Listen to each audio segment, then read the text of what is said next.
नमस्कार। आज आप लोगों के लिए एक नई पत्रिका लेकर उपस्थित हुआ हूँ। ये पत्रिका है। ये एक फीमेल चार्ट है। 7 मार्च 1986 का जन्म है। 15 बज के 53 मिनट यानी कि दोपहर बाद 3 बज के 53 मिनट। दिल्ली बर्थ प्लेस है। ये फीमेल आप देख ही रहे हैं, लगभग 40 साल की उम्र है इसकी। 39 कंप्लीट, 40वां चल रहा है। इस जातिका के बारे में थोड़ा सा मैं बता दूं आप लोगों को कि ये जातिका अमेरिका में जॉब करती थी।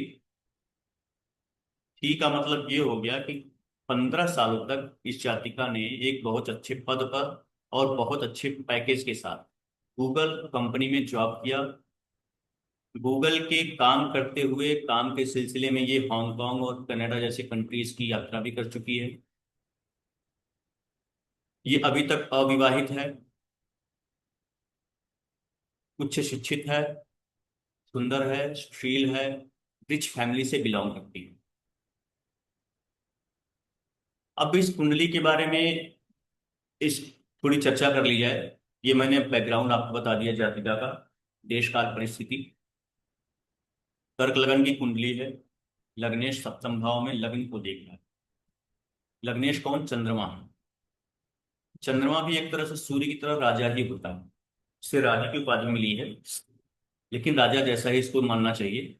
राज कार्यों से संबंधित, राजकीय पदों से संबंधित जो भी चीजें हैं, सूर्य के बाद चंद्रमा को देखा जाता है और गुरु को भी देखा जाता है। लेकिन सबसे ज्यादा प्रायोरिटी सूर्य को दी है। तो चंद्रमा लग्नेश होकर लग्न को देख रहा है। लग्न बहुत बलवान है। लग्न पर किसी भी अशुभ ग्रह की दृष्टि नहीं आ रही। लग्नेश चंद्रमा को शनि देख रहा है, बस इतना ही है। और चंद्रमा पर शनि के अलावा भी किसी अशुभ ग्रह की दृष्टि नहीं।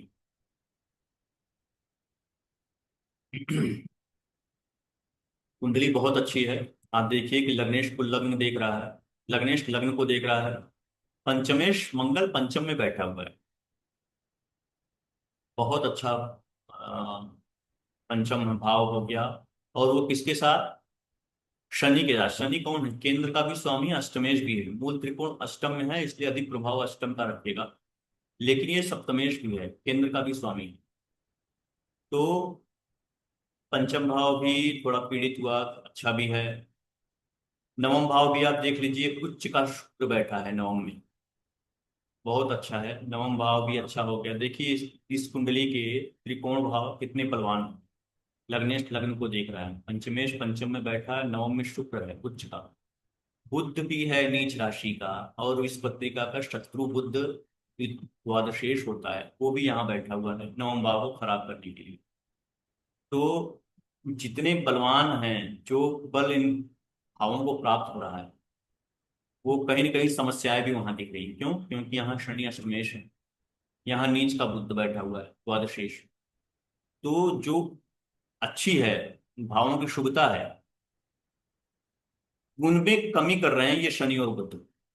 उसमें उसको पीड़ा पहुंचा रहा है। ये भी एक समझने की बात है।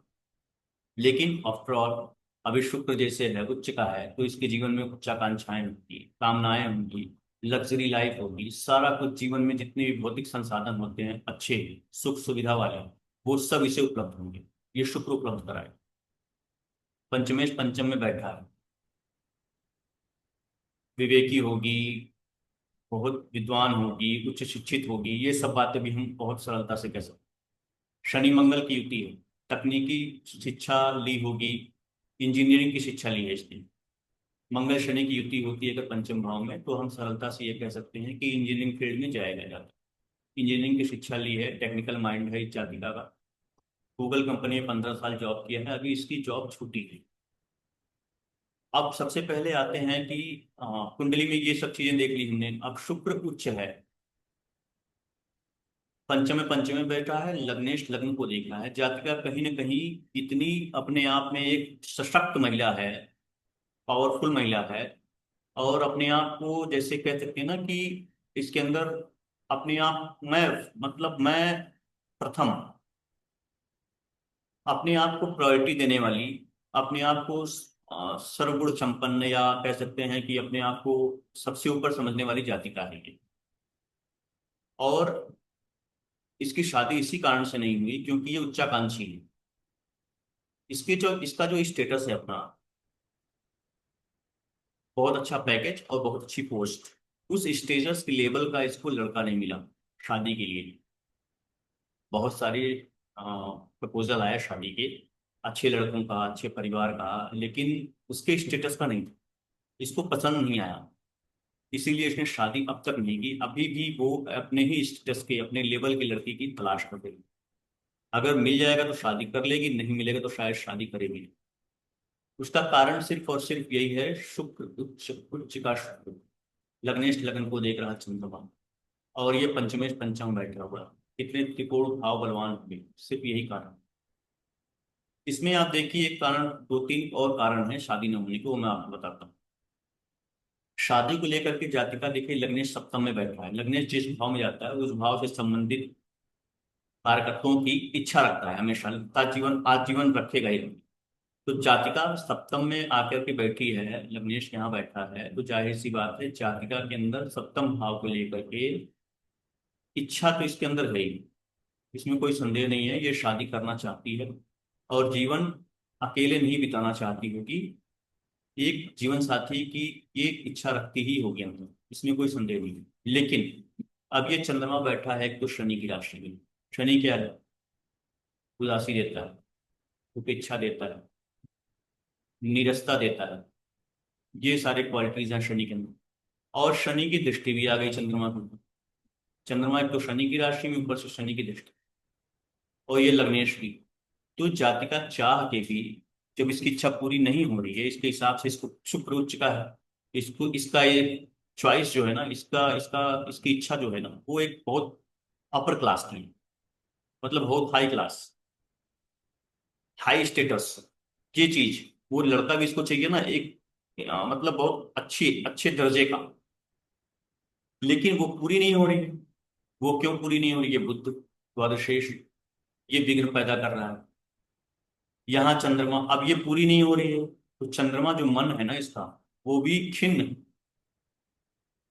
वो कहीं ना कहीं निराश है, नीरस हो, धीरे धीरे होता जा रहा है शादी को लेकर के। अब देखिए दशा पे आ जाते हैं, अगर हम, दशा गुरु की चल रही है, महादशा, महादशा गुरु की चल रही है। गुरु आप देखिए पति का कारक ग्रह है, बहुत अच्छी दशा चल रही है, और ये बहुत सही समय पर आई भी है। आप देखिए यहाँ पे गुरु की महादशा 2018 में आई है, 32 साल की उम्र में। मतलब शादी करने की जो एकदम अच्छी उम्र थी, परिपक्व उम्र थी, उस उम्र में गुरु की महादशा आई है, फिर भी इसकी शादी नहीं हुई। गुरु की पूरी अंतर्दशा निकल गई, शनि की अंतर्दशा निकल गई। शनि कौन है? सप्तमेश, पंचम में बैठा है पंचमेश के साथ, और ये सप्तम को देख रहा है, अपने ही भाव को देख रहा है, फिर भी इसकी शादी नहीं हुई।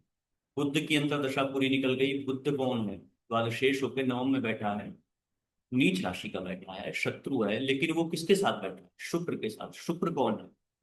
विवाह कारक ग्रह, और वो शुक्र उच्च राशि का बैठा है नवम भाव में। इसके साथ होते हुए भी शादी नहीं हुई। सोचिए। अब गुरु, वापस गुरु पे आते हैं। गुरु अष्टम में बैठा है किसके साथ? सूर्य के साथ। सूर्य कौन है? सप्तम भाव से अष्टम भाव का स्वामी। जैसे लग्न से हम अष्टम देखते हैं कि लग्न से अष्टम भाव लग्न की हानि करता है, लग्न को पीड़ा पहुंचाता है, उसी तरह सप्तम भाव से अष्टम भाव, यहाँ सिंह राशि है, इसके स्वामी के साथ ये अष्टम में बैठ गए। उसके अलावा आप देखिए, केतु और मंगल की दृष्टि आ गई, गुरु सूर्य दोनों पे, दोनों पुरुष ग्रह। केतु और मंगल की दृष्टि, पीड़ा हो गई, अष्टम में बैठने के बाद पीड़ा हो गई। इसके अलावा आप देखिए यहाँ गुरु, गुरु षटबल में, ये षटबल है, ये वाला, ये षटबल है। गुरु षटबल में एक औसत बल जो होता है उससे कम है, 0.9। गुरु कमजोर भी हो गया, बलहीन हो गया, अष्टम में बैठकर पीड़ित भी हो गया। अब ये गुरु की दशा आई है, गुरु फल दे पाए? संभव ही नहीं, संभव ही नहीं है गुरु फल दे पाए। अब ये मान के चलिए कि गुरु की पूरी महादशा निकल जाएगी और उम्मीद नहीं है कि इस जातिका की शादी हो पाए। क्योंकि इसकी उच्चाकांक्षाएं जो है ना, शुक्र जितना अच्छा बैठा हुआ है, इसकी उच्चाकांक्षाएं इसे करने ही नहीं देंगी। इसकी लेवल का इसको मिलेगा नहीं, बुद्ध मिलने नहीं देगा, बुद्ध और शनि मिलके मिलने नहीं देंगे, और ये शुक्र नीचे उतरने नहीं देगा इसको, मतलब समझौता करने नहीं देगा। तब तक इसकी उम्र निकल जाएगी। अब देखिए, गुरु की दशा जब खत्म होगी 2034 में, इसकी उम्र हो जाएगी 48 साल। उसके बाद शनि की महादशा है। अब शनि की महादशा में देखिए क्या हो सकता है। शनि सप्तमेश है, सप्तम को देख रहा है, हो सकता है इसकी दशा में शादी हो जाए। शनि यहाँ बलवान भी है, आप देखिए 1.55 इसको बल मिला हुआ है, 1.55। शनि बलवान भी है। शनि किसके साथ बैठा है? पंचमेश मंगल के साथ। यानी कि सप्तमेश और पंचमेश की युति पंचम भाव में है। ध्यान दीजिएगा, सप्तमेश और पंचमेश की युति पंचम भाव में है। ये एकदम क्लियर कट प्रेम विवाह का योग बना। अब ये शनि की दशा जब आएगी तो हो सकता है इस जाति का प्रेम विवाह हो जाए। वो भी समझौतावादी विवाह ही होगा, क्योंकि 48 साल की उम्र में किस तरह का होगा, कॉम्प्रोमाइज करना पड़ेगा। तो ये रही कंडीशन इन इस कुंडली की शादी की। अब इसकी जॉब क्यों छूटी, उस पर भी थोड़ा सा हम डिस्कस कर लेते हैं। 15 साल की लगी लगाई जॉब, इतनी अच्छी जॉब छूट गई इस जाति की, आज जॉब की दूसरे जॉब की तलाश में है। देखिए, गुरु बुध शनि की दशा था, ये जनवरी में स्टार्ट हुआ है, शुरू शनि का प्रत्यंतर। गुरु अष्टम में, एक तो ठीक है, कोई बात नहीं। अंतरदशा बुध द्वादशेश। बुध कौन है? ये जहां भी रहेगा, कर्क लग्न में बुध जहां भी बैठा होगा, जितनी भी अच्छी पोजीशन पे बैठा हो, ये पीड़ा पहुंचाएगा ही पहुंचाओ। ये बुध नीच राशि का बैठा है, लेकिन नवांश में जाके उच्च का हो गया है, नवम भाव में ही। तो कुल मिला जुला के बुध यहाँ जितना पीड़ा करने वाला था, थोड़ा अच्छा भी हो गया, ये भी कह सकते हैं। अब बुध की अंतर्दशा समाप्त हो रही है, और इसने जाते जाते शनि के प्रत्यंतर का साथ पा करके, शनि कौन, अष्टमेश, कहाँ बैठा है? पंचम में। पंचम कहाँ बैठा है? दशमेश के साथ। दशम भाव से ये अष्टम भाव होता है, ध्यान देने की बात है। शनि कहाँ बैठा है? दशम भाव हमारा कर्म क्षेत्र होता है, कर्म का भाव होता है, हमारे करियर का होता है, उससे अष्टम भाव में बैठा होता है। तो ये इस प्रत्यंतर में इस जाति का जॉब छूट गया, अच्छी खासी जॉब छूट गई। अब आगे दशा बदलेगी, ये केतु का प्रत्यंतर आ रहा है, केतु का अंतर आ रहा है, आज से ही स्टार्ट होने वाला है। तो इस अंतरदशा में इसको एक दूसरी जॉब मिलेगी, क्योंकि गुरु की दृष्टि, गुरु की दशा है, गुरु की दृष्टि भी है, निश्चित रूप से मिलेगी। तो ये पत्रिका थी आज, मैंने इस पर आप लोगों को कुछ चीजें बताने का प्रयास किया है। हालिया घटनाएं थी हाल की। इसकी जॉब जल्दी छूटी थी, बहुत अच्छी जॉब कर रही थी, और शादी नहीं हो रही है इसकी। शादी क्यों नहीं हो रही है, इसकी कुंडली में क्या क्या समस्याएं हैं, वो भी मैंने बताया। आगे होगी नहीं होगी तो भी मैंने प्रकाश डाला है, हो सकती है नहीं हो सकती है, क्या चीजें, नौकरी तो मिल ही जाएगी अभी। तो कैसा लगा आप लोगों को? उम्मीद है अच्छा ही लगा होगा। तो फिर मिलते हैं अगले वीडियो में अगले दिन, एक नए चार्ट के साथ, एक नए विषय के साथ। तब तक के लिए आप लोगों से विदा लेता हूँ। मेरा ये वीडियो देखने के लिए आप लोगों का बहुत बहुत धन्यवाद। नमस्कार।